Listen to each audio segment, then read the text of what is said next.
Hello student, आज हम लघुगणक के गुणधर्म देखेंगे। ठीक है। अब ये होता क्या है, मैं इसको बड़े डिटेल में बहुत अच्छे से आपको समझाने वाला हूँ इस क्लास में। ठीक है।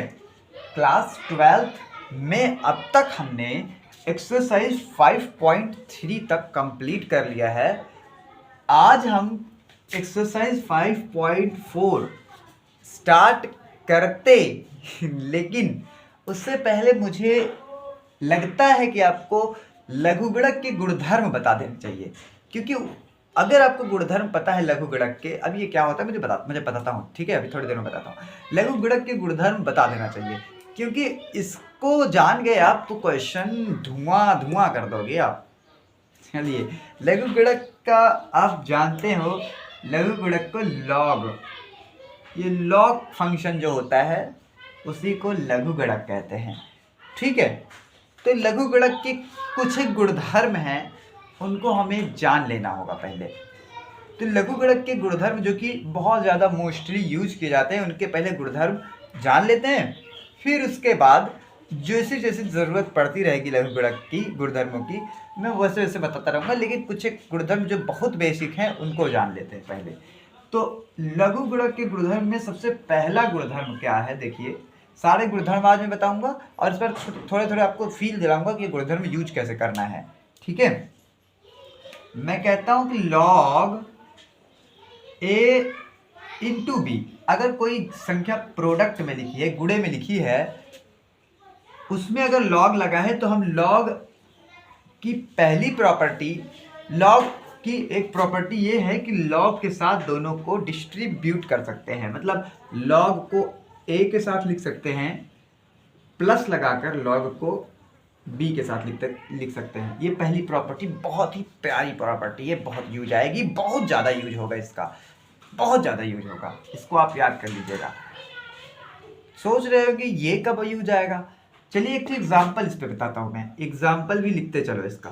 पहले एक एग्जाम्पल बताता हूँ। मान लो लिखा है कॉस, ऐसे लिखा है cos x plus sign, sorry plus नहीं लगा, इनटू में साइन 2x, ऐसे कुछ लिखा है। और यहाँ पे मान लो इसके पहले लॉग लगा लिया हमने, लॉग लगा दिया। तो ये लॉग क्या करता है, दोनों को, जैसे मान लो ये a है ये b है, तो log के साथ a प्लस log के साथ b दे देता है। इसी के साथ अगर ये मैं cos x को a मान लूँ, sin 2x को b मान लूँ, तो मैं क्या इसको ऐसे नहीं लिख सकता, log इसको बराबर करके log cos x plus log sin 2x, ऐसा नहीं लिख सकते क्या? लिख सकता हूँ ना।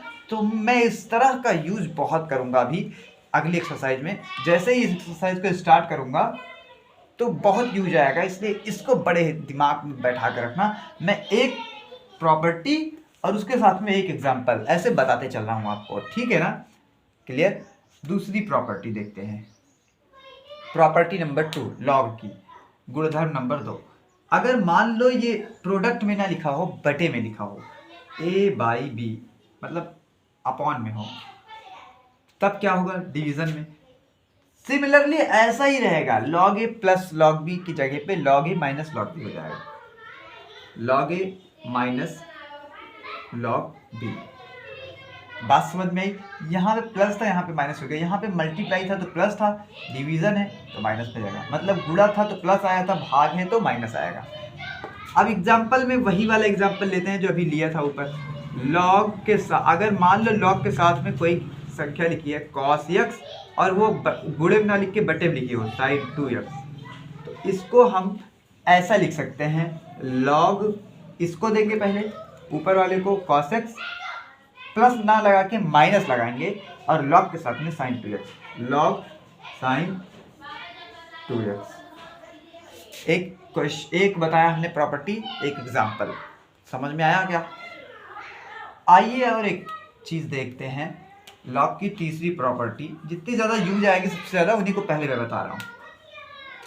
लॉग के अगर बगल में कोई संख्या लिखी है, उसके ऊपर पावर चढ़ी है n या फिर कुछ भी पावर हो, मतलब n मान लिया जनरली, इसके जगह पे कुछ भी पावर हो सकती है। अभी मैं दिखाता हूं एग्जांपल में। तो लॉग करता क्या है, पूरी पावर को नीचे बुलाने की ताकत रखता है। मतलब n को अपने बगल में बैठा सकता है ये, और लॉग को अकेला लॉग a ऐसा अकेला लिख सकता हूँ मैं, ठीक है। मतलब ये लॉग करता क्या है, जो भी इसके ऊपर पावर लगी होती है उस पावर को नीचे बुला सकता है यहाँ, और लॉग ए ऐसे लिख सकते हैं। एग्जाम्पल देखते हैं तो बड़ा बेटर समझ में आएगा आपको। एग्जाम्पल मान लो, एक एग्जाम्पल ले लेता हूँ मैं, कंसीडर कोई, कि अगर मान लो ई ना लगाते हैं, लिखते हैं अगर x की पावर लिखा है साइन t, कुछ भी लिखा, मतलब मैंने रैंडमली एक एग्जाम्पल ले लिया, और इसमें अगर मैं लॉग लगा दूं आगे, तो जैसे ही लॉग लगाऊंगा तो लॉग क्या कर सकता है, इसके ऊपर जो पावर है उसको बगल में बुला सकता है। तो मैं इसको साइन टी नीचे ला लूंगा यहाँ, और लॉग एक्स अकेला बचेगा। ये एक एग्जाम्पल हो गया। इस पर बेस्ड मैं एक एग्जाम्पल और बताने के चक्कर में हूँ, क्योंकि ये थोड़ा सा आपको समझ में आना चाहिए। ये सब तो दोनों बहुत ईजी से समझ में आ गया, ये भी ईजी है, लेकिन एक एग्जाम्पल और मुझे लगता है कि यहाँ पे मुझे बता देना चाहिए। अगर मेरे पास कोई भी फंक्शन है, अगर मान लो लगा है उसके पावर, ऐसे मान लो 2x की पावर 9 लगी है, और अगर मैं इसमें अगर लॉग ले लूँ आगे, तो मैं 9 को नीचे बुला के लॉग में 2x लिख सकता हूँ। अब आपको समझ में आ रहा होगा कि ये प्रॉपर्टी कैसे यूज में लेनी है। आइए एक और प्रॉपर्टी देखते हैं लॉग की। मेरे ख्याल से लॉग की सारी प्रॉपर्टी यूजफुल प्रॉपर्टी यही 3 हैं और हो गई हैं, ठीक है। ये 3 ही लॉग की यूजफुल प्रॉपर्टी हैं जो कि हो गई हैं। अब मुझे लगता है कि मैं ऐसा लिख सकता हूँ, चौथा प्रॉपर्टी की जगह पे मैं ये लिख देता हूँ कि लॉग का अगर अवकलन किया जाए, लॉग एक्स का अवकलन, अगर मुझे इसका अवकलन करना है तो इसमें मुझे ऑपरेटर लगाना पड़ेगा। ये 3 प्रॉपर्टी आप ध्यान में रखेंगे, ठीक है। अब कुछ अवकलन के करने के बता देता हूँ, लॉग का अवकलन कैसे करना है। D by D x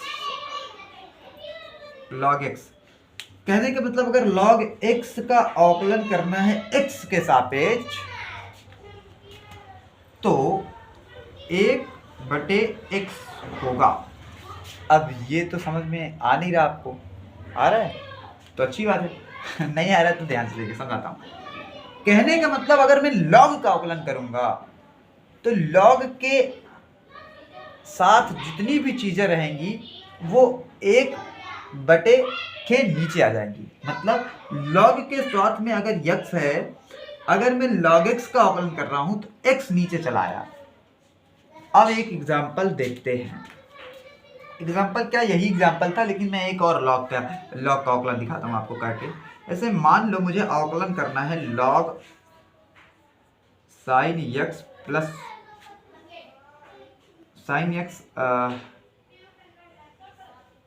plus 3x का, इसका अवकलन करना है, तो मुझे इसमें d बाई डी एक्स लगाना पड़ेगा।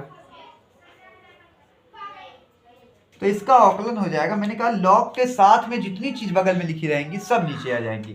तो लॉग के साथ में इस बार ब्रैकेट वाली पूरी चीज लगी है, तो ये पूरी 1/sin x plus 3x। Log का अवकलन जब करेंगे हम, लॉग का तो पूरी चीज नीचे आ जाएगी, पूरी चीज नीचे आ जाएगी। अभी हमने केवल लॉग का अवकलन किया है, ठीक है। अभी sin x प्लस 3 का अवकलन बचा हुआ है, तो मैं उसको अलग से कर दूंगा, फिर से डी बाई डी एक्स लगा के sin x प्लस 3। और आपको sin x का और 3 का अवकलन पता है, 3 का तो 0 हो जाएगा, sin x का हो जाएगा cos x। तो उसको आप कर सकते हैं। मैं इसको यहाँ पे सिर्फ कॉन्सेप्ट आपको बता रहा हूँ कि लॉग का अवकलन करने पर कॉन्सेप्ट क्या होता है, मतलब क्या चलता है, लॉग क्या करता है, अपना सारी पावर लॉग करता है, जितनी भी चीज़ रहती है उसको बटे में कर देता है। अगर इसका अवकलन करेंगे तो सारी चीज़ बटे में आ जाएगी। अब मैं इसको मिटा रहा हूँ, एक एग्जाम्पल यहाँ पे लिखा है, आप इसको नोट कर लेना, ठीक है। अब आइए एक और यूजफुल चीज़ देख लेते हैं कि अगर मुझे अवकलन करना है, 5वीं चीज़ क्या देखेंगे, अगर मुझे e की पावर x का अवकलन करना है, ये एक्सपोनेंशियल फंक्शन है, लेकिन हमको यहाँ पे अवकलन सीखना है इसके बारे में जानना क्या है क्या नहीं, ये आप सीख चुके होंगे 8th क्लास में, या फिर नहीं भी सीखें तो कोई बात नहीं, सिर्फ आप इसका अवकलन जान लीजिएगा। ताकि आप लगा सके सवाल। d/dx ऑपरेटर लगा दिया हमने इसका आकलन करने के लिए। अगर e की पावर x का आकलन करेंगे तो भैया e की पावर x ही आता है। e की पावर x का आकलन e की पावर x ही होता है। ये बहुत ही अचंभित सी बात है कि e की पावर x का आकलन e की पावर x ही हो जाता है, मतलब जो भी उसकी पावर में लगा है उसका आकलन वही हो जाएगा। फिर देखिए, पहले मैंने e की पावर x का आकलन किया तो e की पावर x ही आ गया। अगर e की पावर साइन थीटा लिखा है तो e की पावर साइन थीटा ही आएगा। हाँ, वो अलग बात है कि जो ऊपर लगा है उसकी पावर का आकलन अलग से करेंगे। तो चलिए एक एग्जांपल इस पर भी दिखा देते हैं आपको करके। अगर मान लो e की पावर साइन थीटा लगा है और इसका हमें आकलन करना है d/dx, को मिटा देंगे, बस खाली समझाने के लिए बता रहे हैं आपको। तो e की पावर x की जगह पे साइन थीटा पूरा है तो समझ लो x की तरह व्यवहार करेगा वो। तो e की पावर साइन थीटा का जो आकलन होगा e की पावर साइन थीटा ही होगा, e की पावर साइन थीटा ही होगा। अभी साइन थीटा का बचा हुआ है तो हम साइन थीटा का फिर से कर देंगे। तो d/dx ऑफ साइन थीटा। अब साइन थीटा का होता है कॉस थीटा, आपको याद है तो आप कॉस थीटा कर लेना। ठीक है, मतलब मैं समझा रहा हूँ कि आपको e की पावर कुछ का आकलन क्या होता है। मतलब e की पावर कुछ भी लगी है तो उसका आकलन करना है तो वही आएगा e की पावर जितना उसकी पावर लगी है e के ऊपर। ठीक है, मुझे लगता है आपको समझ में आ गई होगी बातें। इसको मैं मिटा देता हूँ। एक एग्जांपल यहाँ पे लगा है कि e की पावर x का e की पावर x ही होता है। आप इसको नोट कर लेना, अगर समझ में आए, अगर इसको मन करे तो ये भी उतार लेना जो भी मैंने मिटाया। तो जितनी भी यूजफुल बातें थी कोशिश की मैंने इस बोर्ड पर एक ही बार में पूरी की पूरी बातों को लिख दूं, जिससे आपको अगली एक्सरसाइज में जाने जब क्वेश्चंस कराऊं तो बिल्कुल भी कहीं पे शक व शुबा ना हो कि ये क्वेश्चन हो कैसे गया। तो मिलते हैं नेक्स्ट क्लास में जिसमें हम इस एक्सरसाइज 5.4 के सारे क्वेश्चंस बहुत 1 बाय 1 डिस्कस करेंगे और लगाएंगे। इसको आप स्क्रीनशॉट ले लीजिएगा। Thank you.